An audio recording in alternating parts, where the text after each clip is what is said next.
Well, welcome to Chinwag Nation, episode number 20. I can't wait till we get to 100, man. 100 is going to be so much fun just to celebrate that and like talk about that accomplishment. It's not like you and I have a ton of time, right, to get to prepare for these things. So I don't know if you all noticed, Steven and I have a good just chinwag, good conversation half the time when we try to bring our experience in and what we love to do. But yeah, we're at the I don't know, the quintessential episode, quant. I don't know. How about Anyway, the 20th episode?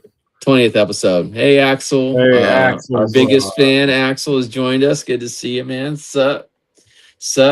My son is tough. That's the word I learned this week. That means that he's really cool. Um, and with Chinwag Nation, we want to build community. So like all ages, right? All walks of life are welcome into this community and all hair types. So I don't know if you all noticed, I normally wear a hat, but I wanted to Steven to feel like he was part of a community during this live. And so I took my hat off in solidarity with you, brother. Thanks, Brian. Um, yeah, our yeah. I mean, I was looking. We've got build a good little shine going on there. thank you. Build community in the moment. Yeah. Well, again, welcome to our 20th episode, building organizations through observations. We're talking about diagnostic organizational developments or diagnostic OD. If you're in the OD world, you'll know what that acronym means right away. We're going to talk about things that are our own opinion. They're not representative of past, current, future organizations. Just us having a good conversation about things we're passionate about. And tying back all the way back to our first episode and why we even started this, and that's to build lasting leadership community. And we also understand that whether you're working for some organization or whether you're in a community outside of your organization, which we call third places, hence third place leadership, that's hosting this podcast. You're not meant to do the hard stuff together. You're supposed to build community. You're supposed to connect with one another, and that's another one of our goals, our mission for third place leadership and this podcast that we do. And so we're so thankful that you're going to join us here, or maybe after the fact, watch our live after the fact. We would love your comments, your shares, your posts. Please engage with us during this call or after. We'd love it all. Um, just a little bit about the word diagnostic and we also put in our post dialogic. They might seem like big words, but they're really simple when you get to the kind of the root of what they are. Diagnostic means to just analyze and be curious and discover your organization through measuring things, gathering information, to really build that organization forward, and so to diagnose your organization. The second one, which is dialogic, organizational development, is yeah, exactly, like it's just about having a conversation, talking, building space to convene and talk through things.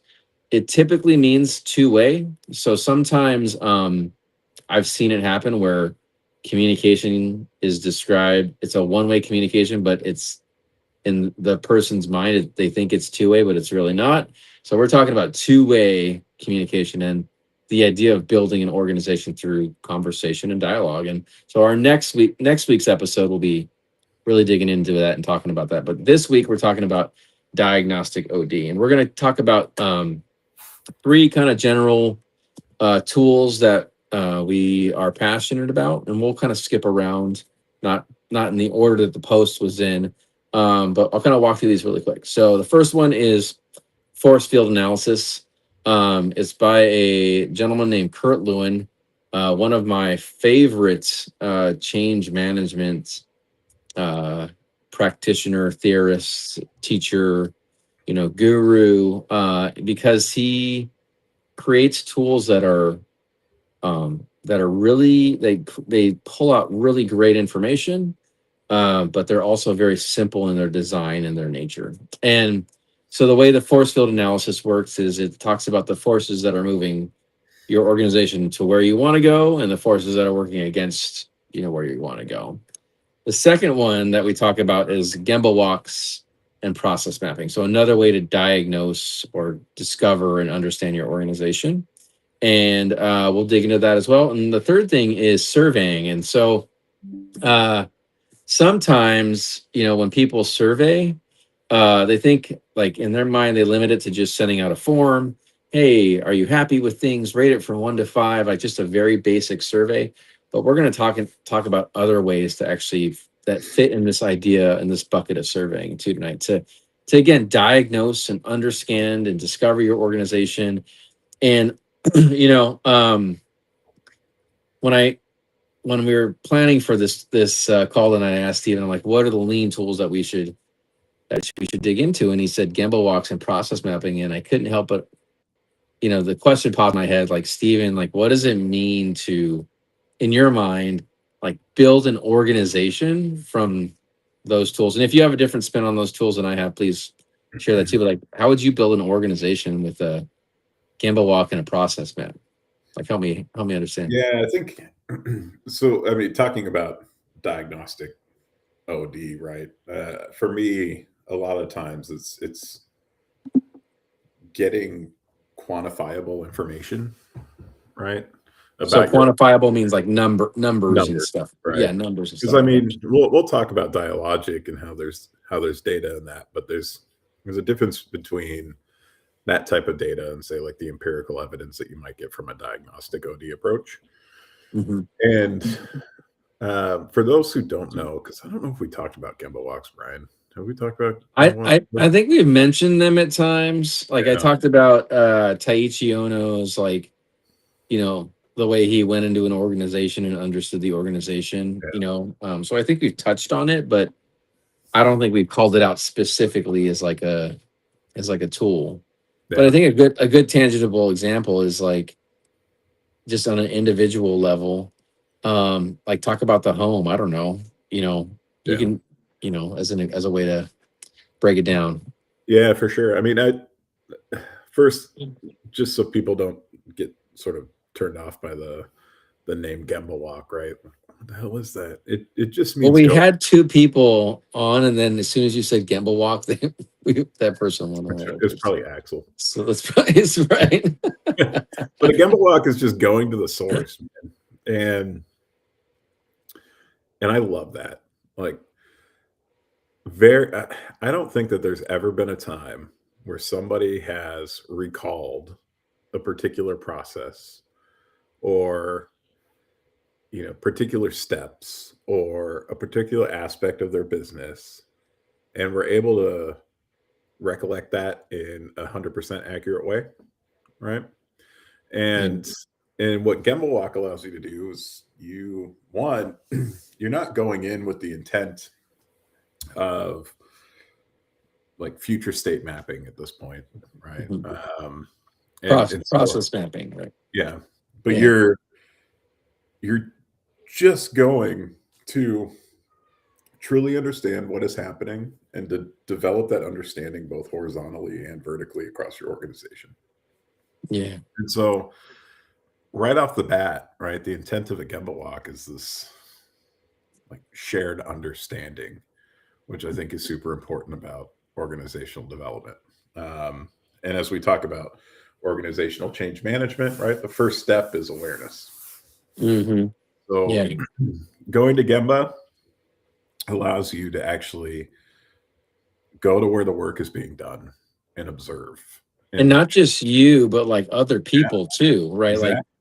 Like if you're not in a normal business unit and you want to take somebody and give them perspective, that's also going into an area where you may not normally work to understand it, right? Where your product may go, or maybe even where your process may connect across an organization. Absolutely. And we've talked about the 8 wastes before, but you're essentially going and you're creating data about a process. A true Gemba walk in a manufacturing sense, you're sitting there with a stopwatch and you're timing the time it takes from for a worker to go through their manufacturing cell and each step that their widget has to go through, right? Right. You're documenting that.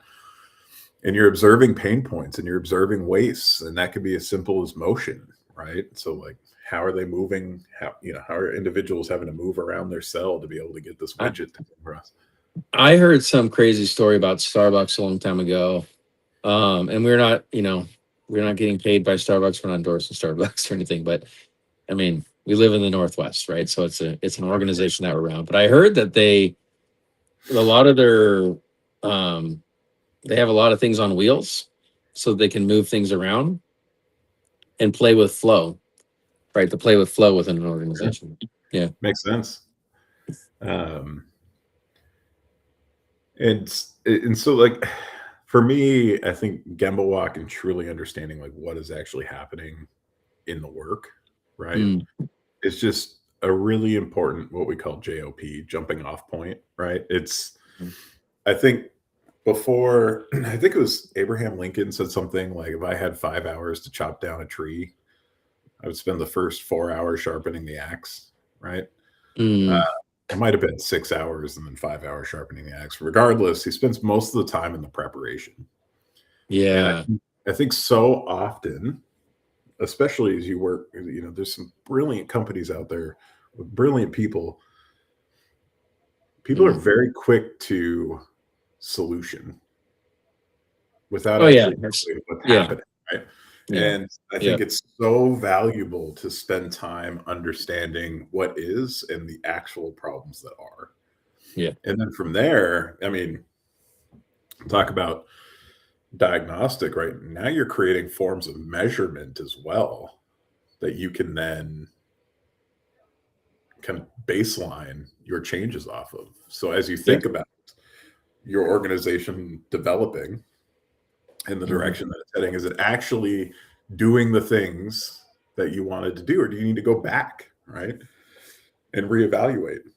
Hmm. So that's what I love about Gemba walks, and process mapping is just a great way of documenting the steps that are happening within a particular process Yeah. as is or to be, right? So Yeah. if you have an idea of what you want this process to be, you can Hmm. create that process map. You can see what needs to be done.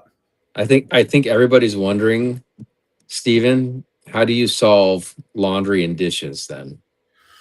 Because It's I funny. feel like no matter what you observe there, they just keep happening. One thing I've learned is, self accountability is probably the That's probably good. only way that that's Yeah, going watch your own process. Like how many are you putting in the to. sink Yeah. and Yep. not putting in the dishwasher? Hey, our other big fan, Johanna, my lovely wife, joined us, and then we also have Carla again. Nice to see you, Carla, joining our live again on Sunday. Appreciate seeing you all here. But yeah, so that's a good point. Self accountability. Actually, in preparation for this live, I wrote down if you and Stephen and I don't, again, we're very busy folks. We don't get a lot of prep. So Stephen did not know that I wrote this down.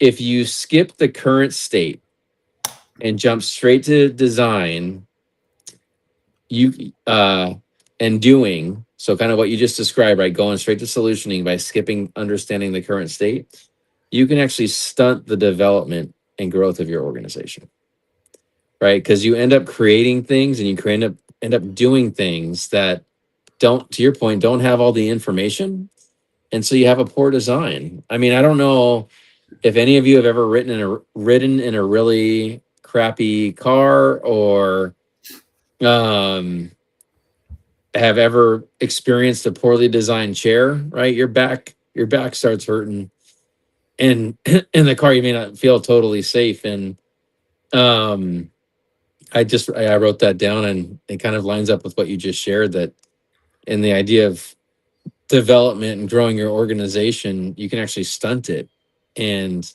Boy. you might even go backwards. I don't know.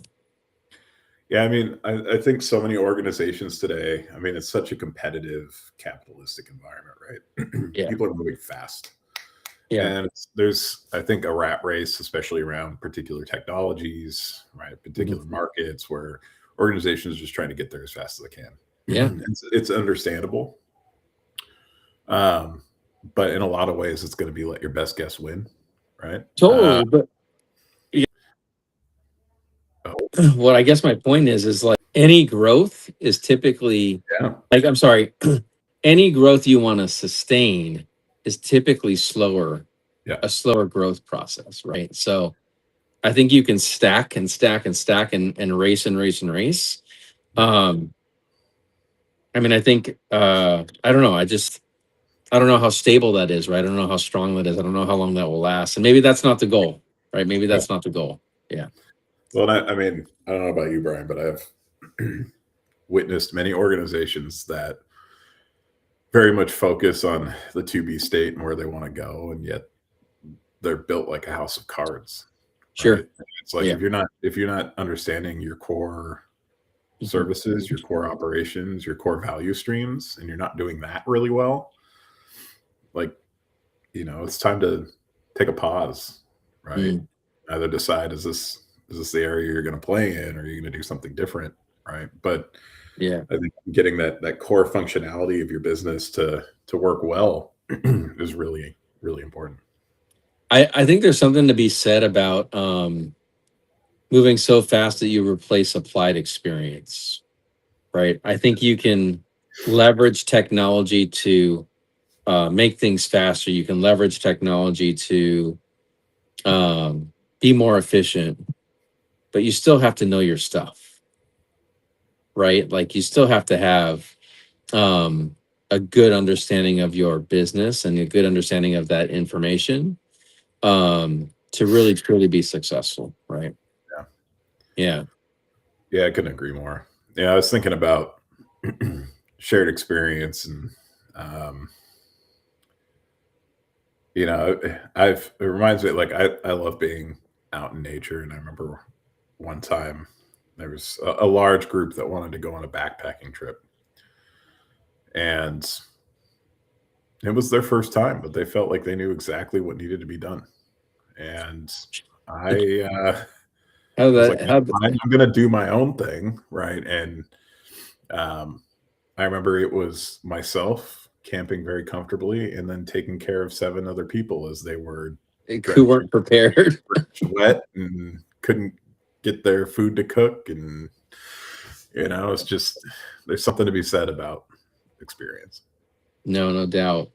Yeah, that makes a lot of sense. I think with why you picked Gambo Walks in terms of developing organizations and process mapping. I think those kind of go hand in hand, right? You can see the process and document the process. But I don't know about you, when I've facilitated quite a number of you know events where we're mapping a process out. Like we're Yeah, for those of you that have never experienced this before, you're basically visually documenting your process with sticky notes or even writing on a piece of butcher paper. That used to be a thing. I don't know when the yeah, last time you used butcher paper was, but you used to lug around this big piece of butcher paper and roll it out and tape it up, right? And process map, which I just don't remember the last time I did that, to be honest with you. Um, but we, with process mapping in events, I've seen that happen too, where people, that first day is rough, right? Because they just want to go to the future state, yeah, right? They're just like, hey, let's just fix this thing, and those first couple of days in an event are kind of clunky, yeah. you know. Yeah, it makes me think of the change curve, right? Where it's Yeah. starts with resistance, and then there's Yeah. what we call the valley of despair, right? Yeah. You Yeah, the start first day is like the valley of despair for sure. Yeah. Speaking of change, the other tool that we kind of highlighted in our post was Lewin's force field analysis. I love this tool. I know. It's so versatile. It's so, have I done it with you in the past or something? It's Yeah, so versatile. You can use it. Listen, even if you're not an organizational development specialist practitioner, you don't play in the space, you can use it at home.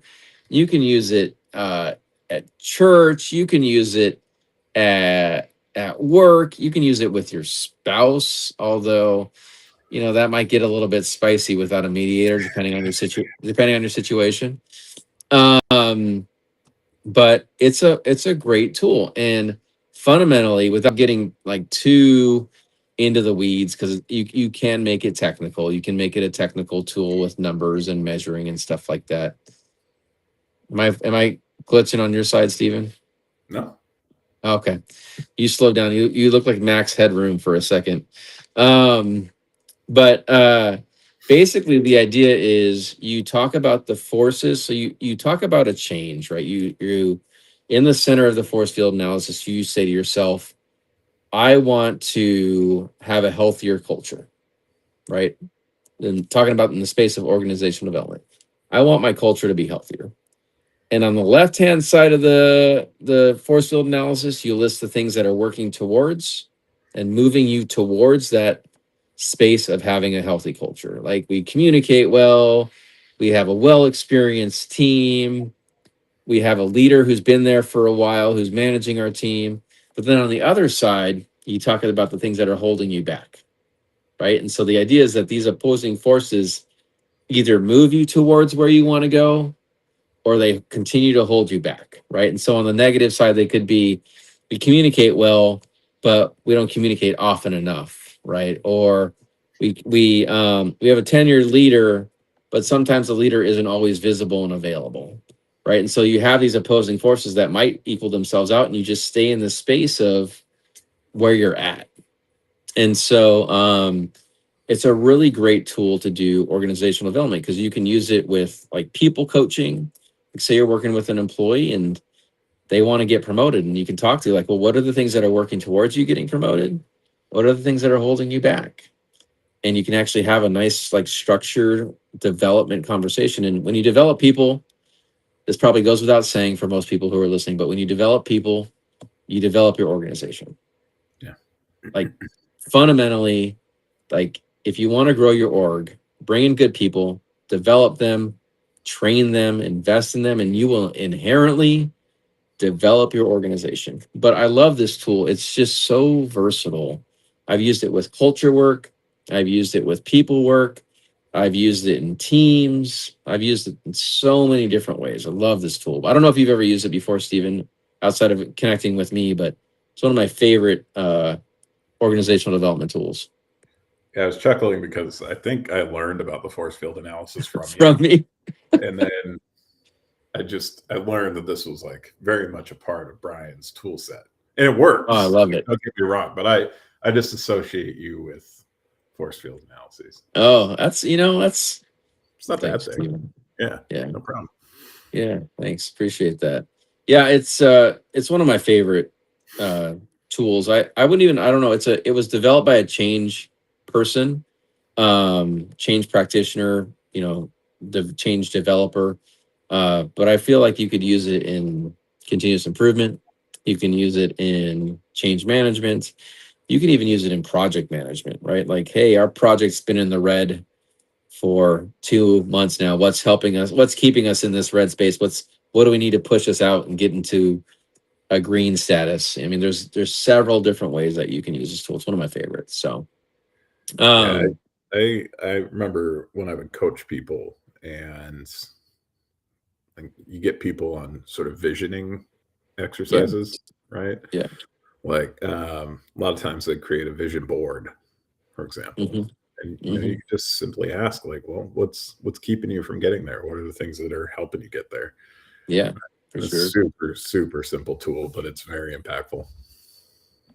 Yeah, and then the last one we talked about was surveying, and I don't know why I put this one down, other than uh it really resonated with me when I thought about diagnostic, like diagnosing your organization. One of the best ways to do that is surveying folks, and not just the forms. And I mean, surveying comes with a caveat, right? Uh, Garbage in, garbage out. So if you don't have a healthy organization, you don't have high trust, you don't have really strong lines of communication. You're typically, when you survey folks, and this just goes without this goes for anybody who might be surveying your organization, employee satisfaction surveys. It doesn't matter. If you don't have a healthy culture, if you don't have high trust, if you don't have good lines of communication, you're probably not going to get great information. And what I mean by that is the few people who will complain will, and it'll be a really small sample. And then you're going to get false information, right? You're going to get information that's actually not accurate in terms of how people truly feel. And which is why I think form surveys or dot surveys or check the box or rating, they only take you so far in terms of diagnosing an organization. And this is kind of I think a lead into to probably next week, and that's dialogue. Because the forms of surveying I'm talking about are like conversational, right? So focus groups, interviewing people, one-on-one, those things help diagnose where an organization's at. And it's one of the most powerful forms of diagnosing an organization is through surveying. And so, Stephen, I don't know, if this is something that you've done now or in the past, and would love to get your thoughts on it. Yeah, I mean, I love data, right? So like surveys to me Really? are a great, beautiful thing. Yeah, But I will say this: I can't remember the last time. Well, okay, with a few exceptions, but I can't remember the last time that like an organization survey was truly all that helpful. And there's a couple of reasons Okay. for that. One is So oftentimes so hold on. Are you saying don't survey no, I'm saying you should, if but you there are want? things that you need to consider. Okay. One of All right. which is like participation rate. Like, are That's people true. actually responding to your That's true. survey? And I guarantee you that if it was a non-anonymous survey, you could get quite a bit of bias in your survey results based off of who was responding to it. Secondly,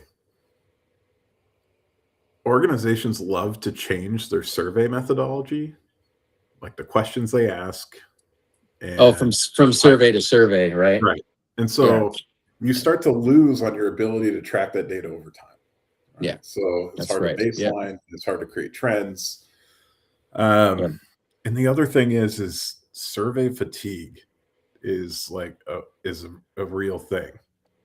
And Oh, organizations love to survey. I think ever since what was that company Survey Monkey came out, it was like there was a survey for this and a survey for that and well, survey. Mike. Yeah. Yep. Yep. Yeah. It's I was cleaning out my inbox, and I think I had at least 30 surveys in the last week from different organizations. Yeah. Yeah. And so it's like, how important are they actually? Yeah. Right.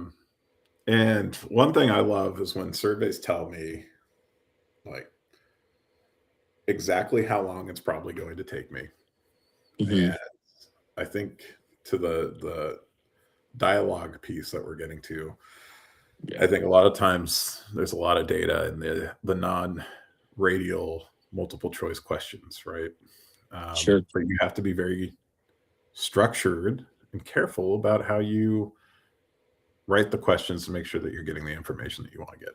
Yeah, you want them to be a little bit more open, so and not descriptive, right? So there's a difference between, and this is important for developing your organization. If you're using surveys to develop your organization, like so if you're doing an employee satisfaction survey and you're going to form teams around those to do something about that information, these are important considerations to think about when you're designing, right, that survey, and you're designing how you're going to use it.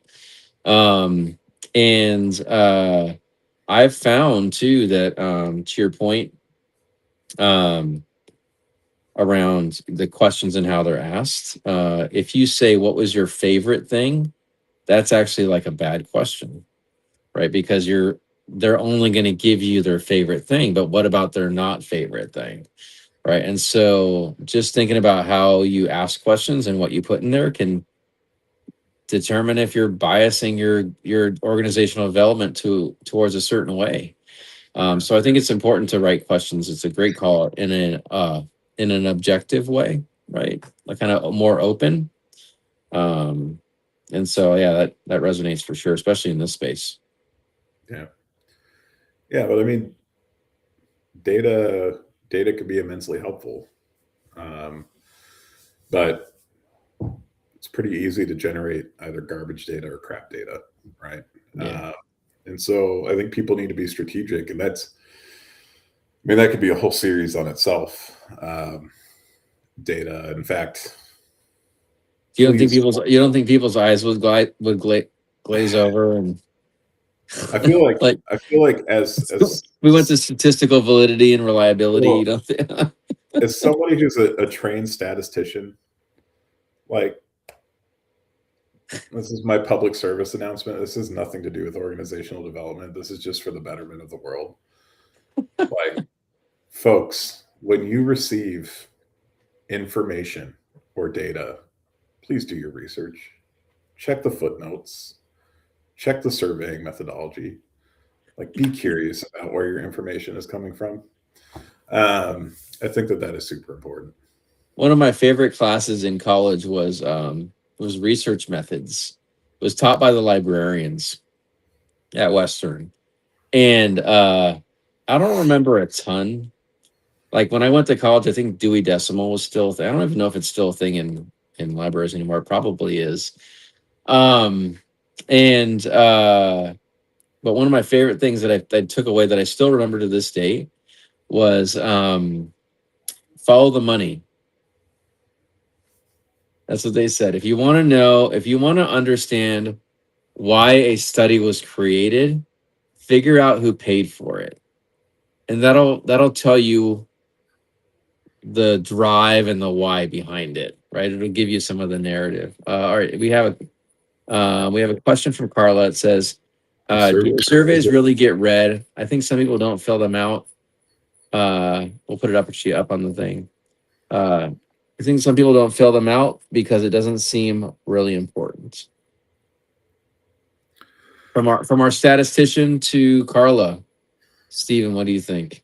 I would say it's even less about me being a statistician, but the fact that, like, I think Brian, you and I are incredibly passionate about people and organizational development. Yeah, For me, when I get those, I don't know what you call them, like signals, right? Where it's like you're actually assessing the culture and the people that work for you on how things are going and whether or not they understand the strategy or how their work applies to what it is that you're going towards is incredibly important to me. And I always take time to read those surveys. And in fact, I always take the time to not only just read the data, but then drive insights and then make sure that I actually have a communication plan around, hey, this is what was said. This is what wasn't said. Here's how many people participated. This is what I'm hearing, hmm validating people's voices, encouraging other people to participate because maybe they didn't participate in the survey, and then creating a plan as to what we're going to do between now and the next survey to really see if that's going to impact or change things over time. yeah. I think I like the word signal, Steven. I use surveys as a starting point.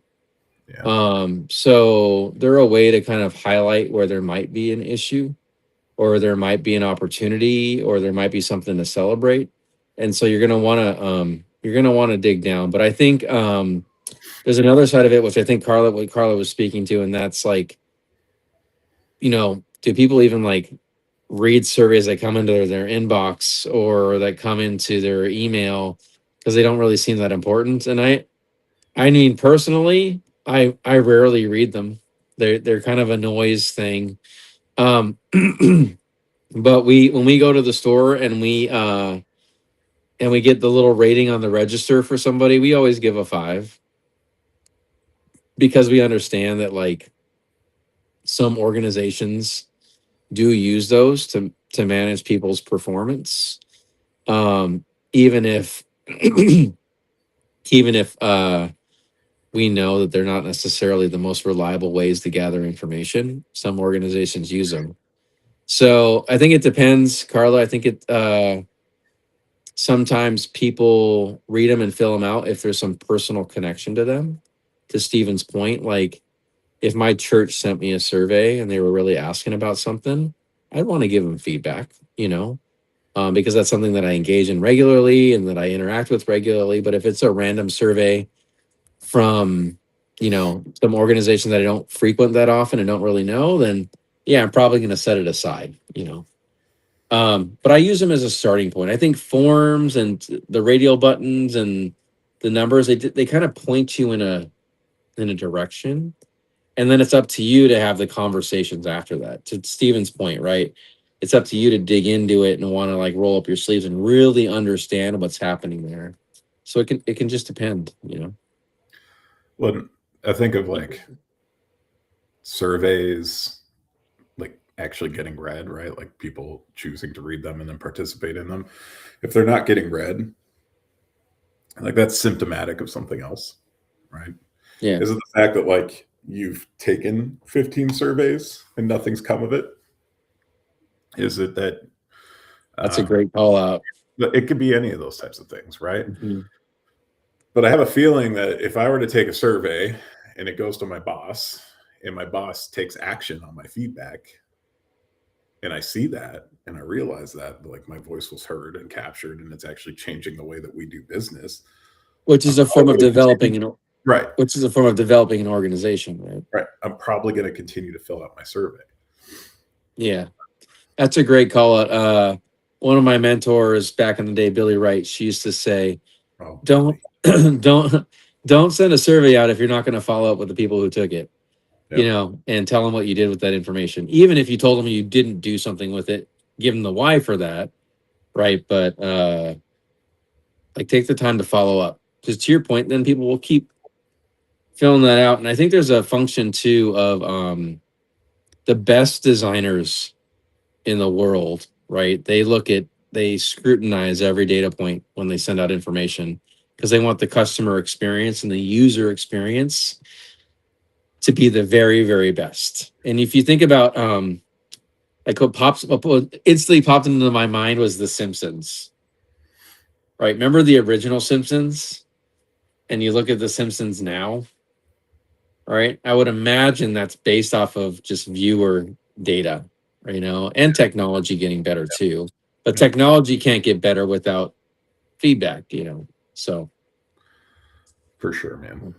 For yeah. sure.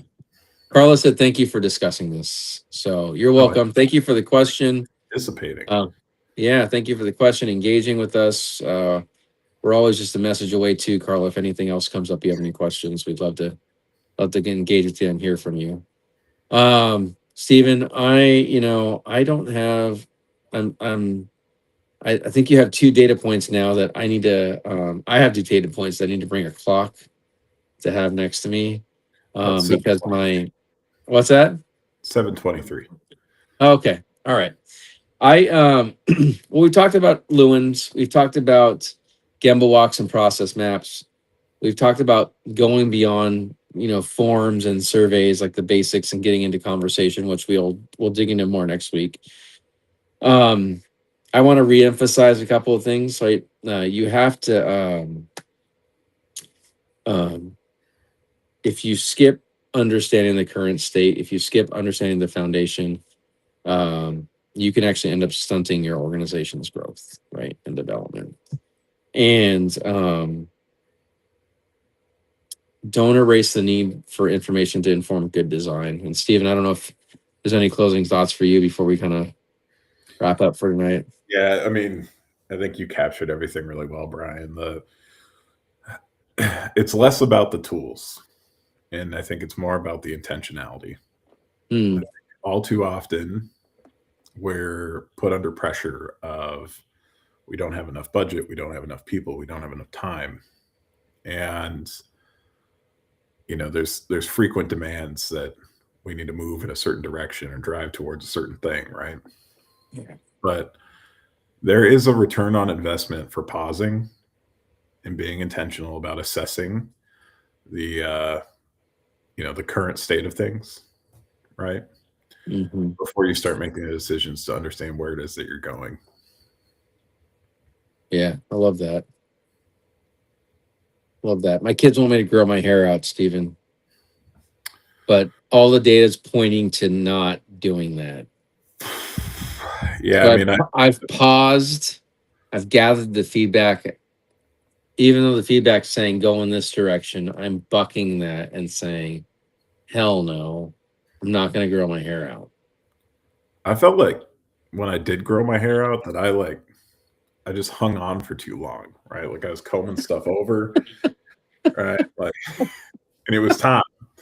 And I can tell now, like when I shave my head, like there's no follicles here. Like I still have a nothing is gonna little. grow here. I still like there's still like some friction. Uh so probably because you shave it. Like you actually like do like the whole Yeah, but you can still feel. Yeah, I mean, okay. That's but true. like nothing's gonna happen right here. Yeah. Yeah. So the data is telling you to keep shaving your head. Yeah, absolutely. Whereas I have a little bit, so maybe I experiment. No, it ain't happening. Maybe you should It's do not something happening. like keep it bald up top and just grow like the bottom part of a mullet. I think that's called I think that's called the bullet. Is it really?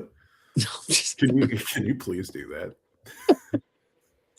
I don't know. I want it to be long Maybe. enough that you braid it. Yeah. No. Well, on that note, thank you for joining us. Have a great night. Really appreciate the questions and the engagement, and we'll see you next week. Bye, everybody. Bye, everyone.